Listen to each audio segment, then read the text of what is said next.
Buying a home in Miami isn't like buying anywhere else. If you bought a home before in New York, California, Chicago, or anywhere for that matter outside of South Florida, there are some key things you might need to know before making a move here.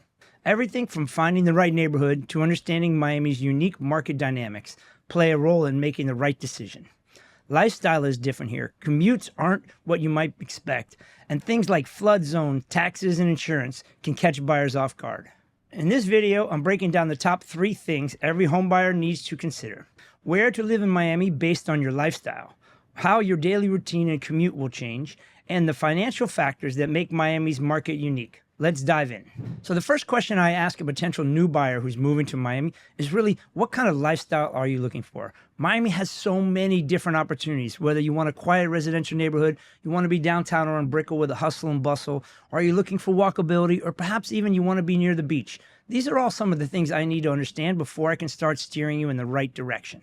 In the recent years, we've seen something that has really been a new trend for buyers coming to Miami. They seem like they really want to focus on walkability, probably because I think a lot of them are coming from big cities, whether it's LA, New York, Chicago, and they're very comfortable with walkability. So walkability to me has become one of the 2 or 3 things that buyers are really focusing on right now. Having the ability to walk in and get a coffee or grab a bite to eat, or perhaps walk their kids to school. These are all the things that we're thinking about when helping them find the right neighborhood. I think what we're seeing is this new buyer who's really comfortable with walking the big city streets, whether they live in a condo, raising their family there with a doorman, or whether they're just able to hop off the train and jump around. And in Miami, of course, we don't have great mass transportation, right? So what we really have to think about is how close are you to some of the city centers that you might want to utilize in your everyday life.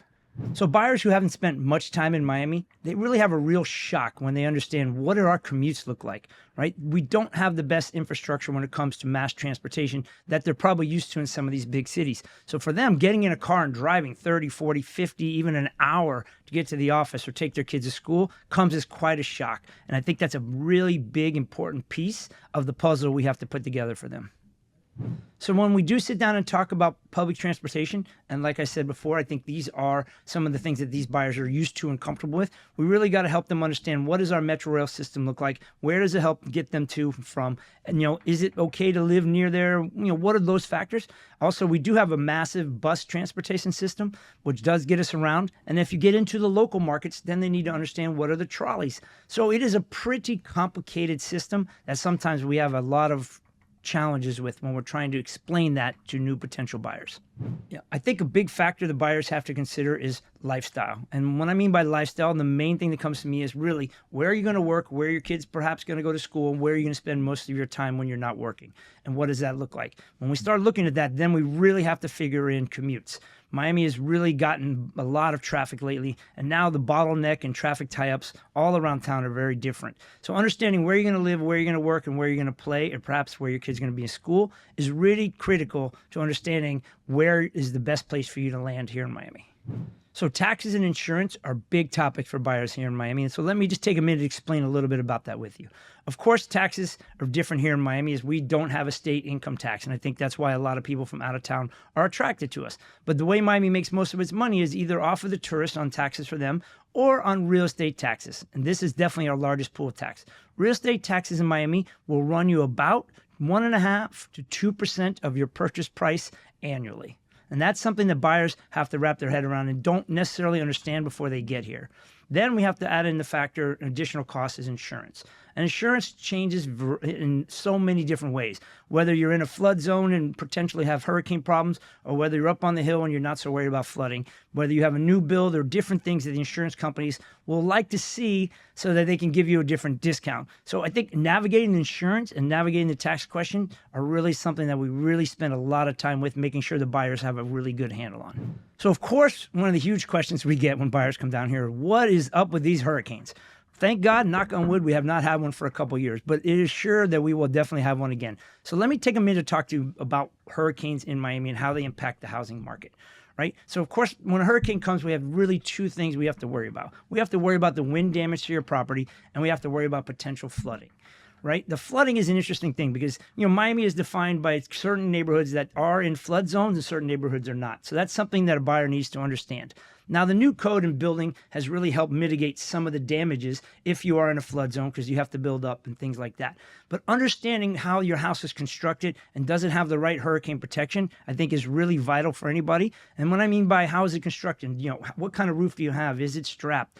Do you have hurricane impact windows? These are all the things that we want to understand at each home before we show the buyer and really educate them as to what does that mean for them and their safety. Also, if you're thinking about hurricanes, maybe you want to purchase a home or find out if your home has the ability to install a home generator. This has become really popular in the last few years so that if the power goes out, which in a hurricane, you could lose it for 3 days up to 2 weeks, you still have power and electricity to run all of your major appliances to keep you cool, your food safe.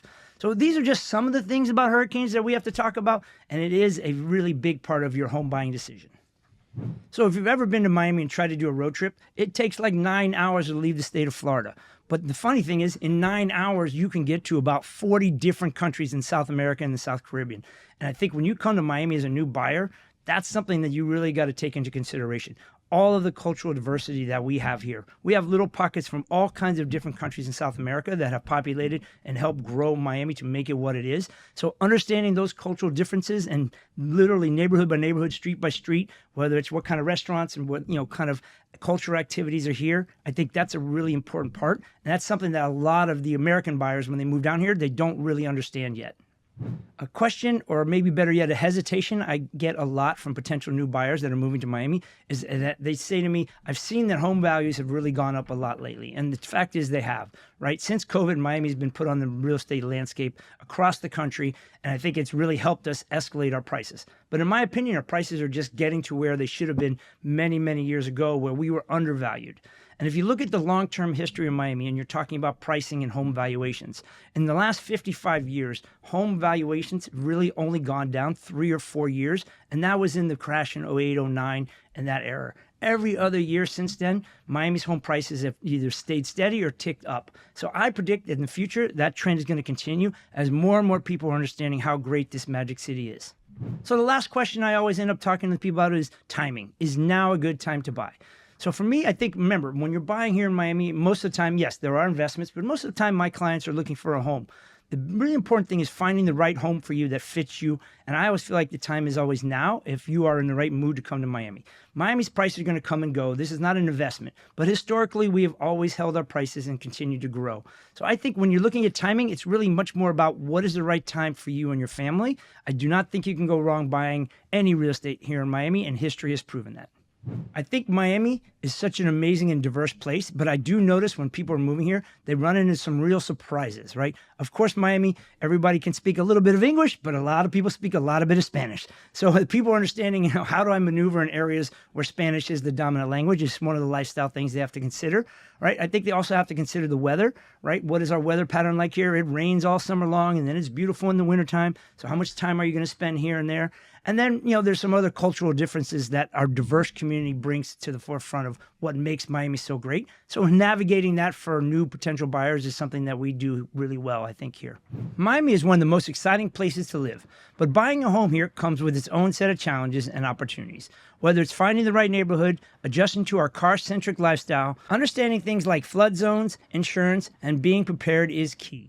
Every buyer's situation is different, and having the right local expert can make all the difference. If Miami is on your radar, let's talk. I'd love to help you find the perfect fit. And I'm curious, what's the biggest question you have about buying a home here in Miami?